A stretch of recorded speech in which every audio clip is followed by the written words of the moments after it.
আমার বস ধর্ম মানেন না। আপনার বস জানতেন না, আপনি জানতেন না, আমিও জানতাম না, কিন্তু আমি বিশ্বাস করতাম। তিনি বলেছেন যদি এই প্রশ্নের উত্তর পান তবে হয়তো ইসলাম গ্রহণ করবেন, আমি আপনাকে ব্যাখ্যা করছি। কারণ এখন এআই খুব বিপজ্জনক হয়ে গেছে।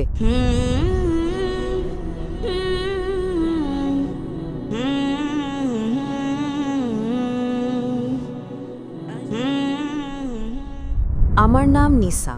আমি আরবি এবং কোরিয়ান ভাষার অনুবাদক। আমি ডক্টর জাকির নায়েককে একটি প্রশ্ন করতে চাই। আমার বস ধর্ম মানেন না, কিন্তু তিনি কিছু প্রশ্নগুলো আমাকে করেছেন। তিনি বলেছেন যদি এই প্রশ্নের উত্তর পান তবে হয়তো ইসলাম গ্রহণ করবেন। আমি উত্তর দিতে পারিনি, তাই ডাক্তার দয়া করে প্রশ্নটি শুনুন। আমার বস বলেছেন কেন কোরআনে কৃত্রিম বুদ্ধিমত্তা, এআই এবং কম্পিউটার প্রযুক্তি সম্পর্কে কিছু বলা হয়নি, কারণ এখন এআই খুব বিপজ্জনক হয়ে গেছে। এটি অনেক কিছু করতে পারে, যে কোনো কিছু সিদ্ধান্তও নিতে পারে। আমার বস এ ব্যাপারে খুব কৌতূহলী। ধন্যবাদ। আপনার বসকে বলুন কোরআন কোনো সায়েন্সের বই নয়, SCIENCE। যদি কোরআন সায়েন্সের বই হতো তবে এটি বিশালাকারের হতো। এই যে ভবনটি দেখছেন এর ভেতরে যত বই রাখা সম্ভব সব বই মিলেও এর সমান হতো না। যদি কোরআন বিজ্ঞানের বই হতো আর এতে সব বৈজ্ঞানিক তথ্য উল্লেখ করা থাকতো, তাহলে কোরআন এতটা বিশাল হয়ে যেত যে আপনি কোনোদিনও তা পড়ে শেষ করতে পারতেন না। আপনি কি বুঝতে পারছেন? হ্যাঁ ডক্টর। কোরআন কোনো সায়েন্সের বই নয়। সায়েন্স, আপনি যদি জিজ্ঞাসা করেন কোরআনে কি লেখা আছে 2 আর 2 মিলে 4 হয়, না, কোরআন কোনো সায়েন্সের বই নয়। এটি নিদর্শনের বই, SIGNS। তাই আমাদের দেখতে হবে কোরআনে যা কিছু বলা হয়েছে তা যেন ভুল না হয়।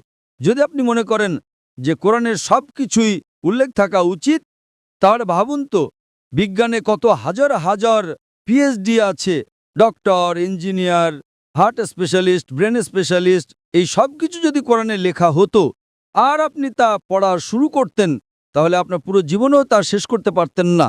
ঠিক না বেঠিক? সুতরাং কোরআনে বিজ্ঞানের সব কিছু উল্লেখ নেই, দয়া করে ভুল বুঝবেন না। কিন্তু কোরআনে যা কিছু বলা হয়েছে তার কোনোটিই ভুল নয়। যদি কোরআনে এমন কোনো বৈজ্ঞানিক তত্ত্ব থাকে যা ভুল প্রমাণিত হয়, তবে তা আল্লাহর পক্ষ থেকে হতে পারে না। আর যদি কোরআনে এমন কিছু বলা হয় যা বিজ্ঞান অনেক পরে, 200 বা 400 বছর পরে আবিষ্কার করেছে, তাহলে সেটাই মুজিজা। তাহলে প্রশ্ন হলো কোরআনে AI এর কথা বলা হয়নি কেন? কোরআনে এটা কেন থাকা উচিত? কোরআন কোনো বিজ্ঞানের বই নয়, কিন্তু আল্লাহ জানেন ভবিষ্যতে কি আসতে চলেছে। আমি আপনাকে ব্যাখ্যা করছি।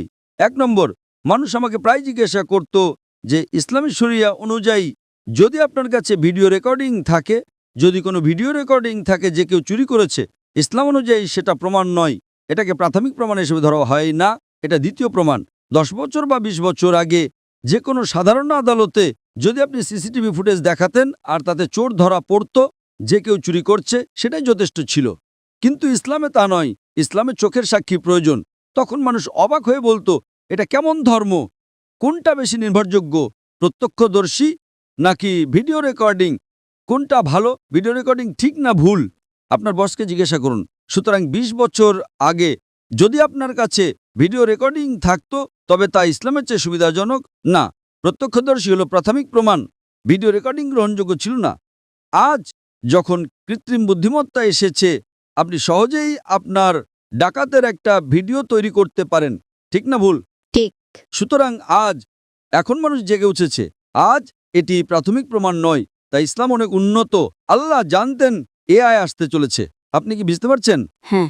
আপনার বস জানতেন না, আপনি জানতেন না, আমিও জানতাম না, কিন্তু আমি বিশ্বাস করতাম। আমি বলেছিলাম না ইসলাম সঠিক। হয়তো আগামীকাল কিছু ঘটবে। আমি AI সম্পর্কে জানতাম না, কিন্তু 15 বছর আগে আমার উত্তর ছিল শরিয়া সঠিক।